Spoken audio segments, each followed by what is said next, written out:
And all of a sudden, the rebel began to sing a Georgian song so beautifully that I turned involuntarily, and behold, I see a shortish, gray-haired priest in rags standing in the middle of the beer house, spreading his arms as if he were drunk.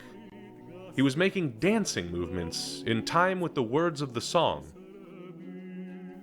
The whole beer house fell silent and was staring at him, and he was gazing right at me with his big, extraordinary eyes. Suddenly, he drew close to me, looked right into my eyes, and said, "Revaz, burn what you have here in your pocket." Then hit me on the chest in a showy way, raised his hands to heaven, and made the sign of the cross over me in a split second. It all happened so quickly that the visitors didn't even notice that he had made the sign of the cross over me, and many, including myself, thought that what he did was some kind of dancing movement. Soon, the elder finished his dance and walked out of the bar to applause and comments by the clients. "Such a nice person. Well done, Father. Wow." I was standing dumbfounded, with tears in my eyes.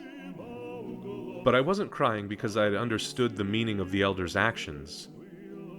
I was crying rather because his words struck me like a surge of electricity, and I kept wondering how he could have known what was in my pocket. What I had in my pocket was a suicide note, written a few hours earlier, in which I was saying goodbye to my family. I was about to commit a terrible, irreparable act. But Elder Gabriel came, by the will of God, and made such a show, especially for me. The most amazing thing was, from that day on, I didn't want to hear about gambling anymore, and I gave up alcohol along with the disordered lifestyle I had led for years. I went around Tbilisi to find that priest, but to my disappointment, he was nowhere to be seen. I asked many people and heard the same answer everywhere. "He is a madman who doesn't always appear," they would say. Soon, I converted to God and began to go to church.